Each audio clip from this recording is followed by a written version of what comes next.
Some of those watching this video now may recall the story of a young girl named Bianca Devins, who at age 17 was murdered not far from her home in Utica, New York. The story mostly became popular in the first place because the killer had posted extremely grotesque pictures of her corpse online, which will not be shown here for obvious reasons.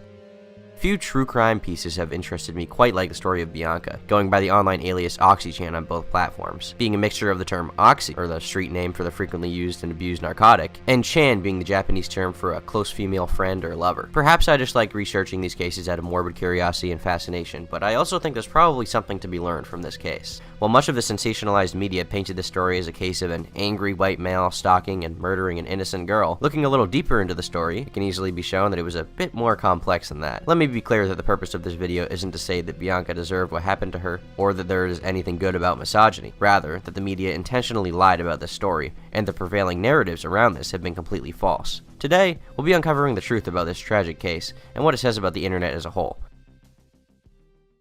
On July 15th, photos were posted to social media platform Discord from the account of Brandon Andrew Clark, a 21-year-old man from Cicero, New York. Users soon realized that the pictures were of Bianca, who had been extremely active in a few online communities. He posted the same picture to his public Instagram account with some rather disturbing captions, a few of which being, "Here comes hell," and "I'm sorry, Bianca." These photos were reported to the authorities shortly after, as it was clear to all of the users seeing these that something was horribly wrong. Police were dispatched to Post Street at approximately 7:20 a.m. for a welfare check. The first officer arrived and found a black SUV with Clark lying on the ground next to it in a wooded area at the end of the street. As the officer approached, Clark almost immediately began to stab himself in the neck with a folding knife. He then laid down on a green tarp on the ground, some distance away. The officer noted brown hair coming from beneath the tarp and asked where the injured female was. Clark said she was under the tarp and took out his cell phone. Police believe he then took photographs of himself lying across Devins. Other officers then arrived, disarmed Clark, and took him into custody after a brief struggle. He was taken by the Utica Fire Department to the St. Elizabeth campus of the Mohawk Valley Health System, where he underwent emergency surgery. He was listed in critical condition, but upgraded today to serious but stable condition. And it's unclear why this happened on Post Street. Police are still investigating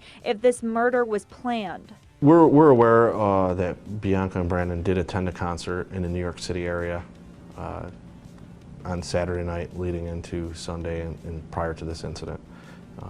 We do believe that something occurred while attending this event or on the way home from this event that ultimately led to this incident. Looking at clips from the media at the time, it's clear that people saw this as nothing but online men being men, and the reason why women are scared of men online. This is extremely evident from Philip DeFranco's news show, where he goes over the prevailing attitudes at the time towards the case. The hashtag #RipBianca trended on Twitter with people sharing their condolences and also speaking out against violence of this nature. Examples like stories like #RipBianca are the reason why women fear men on a daily basis. This guy stalked her, was obsessed with her, and then killed her for denying his advances, and then posted all of this on his IG. So when you say, well, why don't you just say no, this is why. And honestly, given the information that these people had, I can't exactly blame them for believing this. And I'm not here to cast shade, which, believe me, I love doing. I've accumulated over 100,000 subscribers from doing just that. But that's not what we'll be doing here today. Those relying off of early information were pretty quick to judge the situation based on 1 or 2 screenshots, or simply reading a headline and posting their hot takes on Twitter. When people broadcast their immediate reactions to a situation, they're bound to spiral nowhere but upward. However, due to some leaks made from a few of her mutuals on Discord, Twitter, Instagram, and 4chan,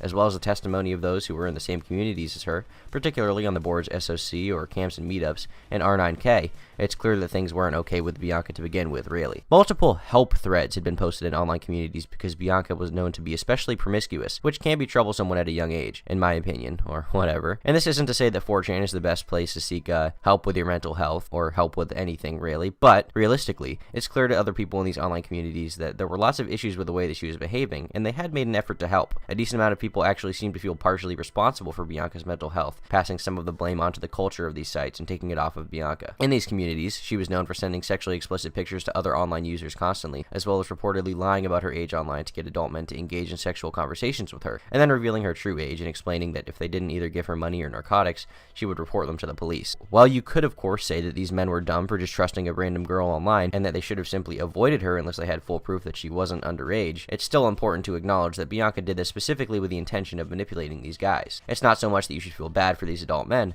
but rather that these actions still speak volumes about who Bianca was as a person. There are other screenshots of her admitting why she feels that she enjoys using people, as well as screenshots of her listing her prices for selling nude pictures of herself. So far, this paper trail has painted an image of a very disturbed person, but add on top of that the knowledge that she has borderline personality disorder and spent most of her time online, it became clear that she wasn't exactly mentally sound to begin with. There are a number of screenshots that have been posted online of conversations with her where she was manipulating people she was in relationships with and could be seen to have an extremely abusive personality. Here, we see her revealing to her boyfriend that she did not care about him and had been cheating on him with a number of other guys. In this screenshot, we see her doing more of the same to someone she had slept with. In this screenshot, she explains that a large amount of her tendency to use people comes from a constant seeking of validation and daddy issues, as she says. Moving on to Brandon, the social media perception of him being nothing but a creepy incel who was stalking her online was also refuted by multiple family members, including her sister, who said the following. And although somewhat unverifiable, a friend of Bianca's also came out to say something to the same effect, strengthening the case that Brandon and Bianca were rather close. The family was familiar with Brandon, and they're shocked that this occurred. The couple met online through Instagram about 2 months ago. A case that has got national attention and trending on Twitter, hashtag RIP Bianca. From screenshots and testimony posted online, it has become clear to me that Brandon and Bianca weren't exactly together. Rather, they had met online, met each other's families, and become close, possibly in a sexual way, but had never officially been dating. Bianca had told Brandon and multiple other guys that she was using them for sex and never actually cared about them, and then attended a music concert with Brandon. According to authorities, assuming they are credible in this case, Brandon and Bianca got into an argument at the concert, allegedly after Bianca had kissed another guy there. There are conflicting reports of whether or not they went there together initially or not, but from what I can tell, Bianca went with another guy that she was interested in, and Brandon came there with the intention of confronting her. This is evident from Instagram posts he made beforehand, while he was en route to her location. Once there, he reportedly saw her kissing another guy, but I can't find an actual citation for this, so I'd rather consider it hearsay. At some point when they were alone, Brandon, fueled by jealousy, took the opportunity to end Bianca's life. He used a knife for this, concluded by police investigation. Brandon then posted pictures on Discord and Instagram of Bianca, and police were notified of the situation. Photos were taken of her and were posted on social media or chat platforms, one being Discord.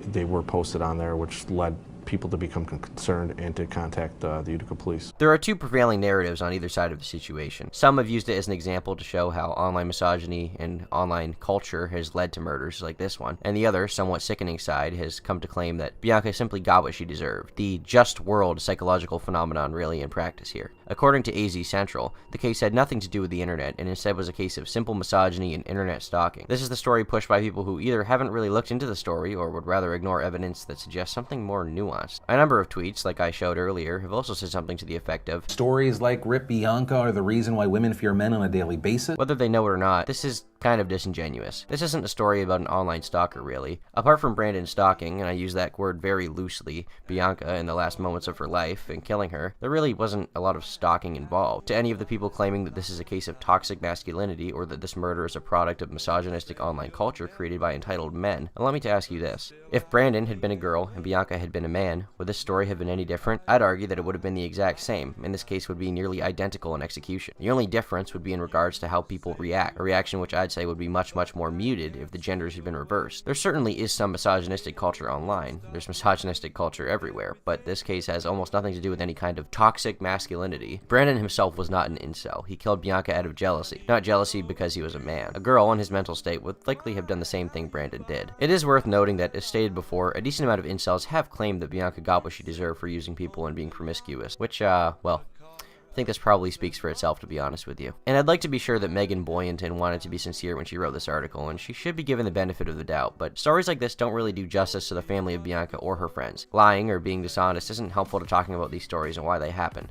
The way to prevent more of these happening, if it's even possible, is to be honest about the facts of a scenario and not become caught up in the political narratives that can be extrapolated from them. I don't mean to come across as an enlightened centrist, because I'm certainly not one. I just prefer honesty rather than anything else. We can expect incels to behave like degenerate losers because that's what they are. In fact, they celebrate it. It's the entire culture that they exist in on the internet and the way that they identify themselves. They're proud of their status. But talking about them in your online news articles really does more harm than good if you really are as against incels and online misogyny as you claim to be. And while I wouldn't expect any better behavior as far as victim blaming from them, I would like to be able to uphold journalists to a different standard.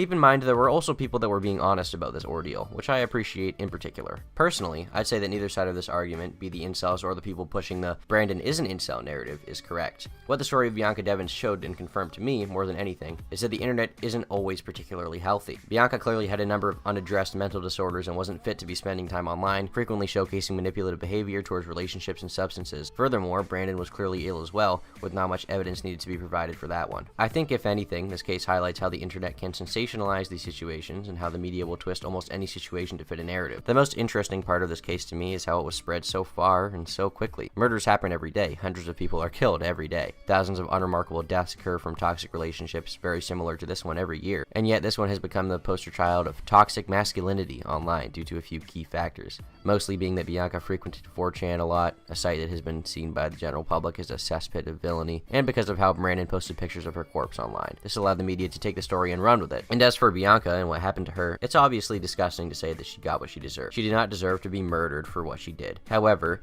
is it completely unreasonable to question whether or not she contributed to the likelihood of this happening? Bianca was effectively an e-prostitute who was selling nude pictures of herself to men and leading on a number of them, and using them for her own gratification. She recklessly promoted an image of herself online that attracted a pretty gross crowd of people. Obviously, we can't say that what happened to her is her fault, because it's not. But she was almost an adult. She should have known better. Or she should have had more guidance from family members or friends in regards to how she was acting online. Parents should probably be a little more involved in general with their kids' internet access. Another message I've been seeing pushed by a lot of people, as is pushed in every tragedy, is that we shouldn't publicize the name of the killer because that's what they want. I see a decent amount of people supporting this message, with people like Philip DeFranco and Repzilla both taking this stance in regards to the situation. Of the tragedy surrounding what has happened. To understand what happened, when you talk about the person responsible, now we're not going to say his name or reveal his identity, as I don't want to put any glorification to the crime. I don't want to encourage copycats. I want to send the message that this type of behavior will not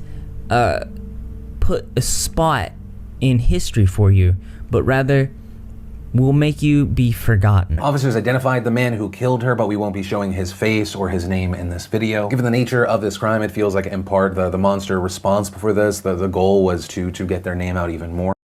This is fucking dumb. It takes 2 seconds to look up who the killer is. By simply talking about them on your news show, you will undoubtedly drive thousands of people to look more into the situation and figure out who the killer is. This moral grandstanding really is fruitless to me, and it comes across more like you trying to look like a good person than actually doing anything, well, good. One of the most important questions to me in situations like this, whether it be a mass homicide or an individual murder, is how similar events can be prevented from happening in the future. It's often a hard question to answer. People quickly become swept up in political narratives and hard, sweeping changes via legislation that likely wouldn't do much to help the issue.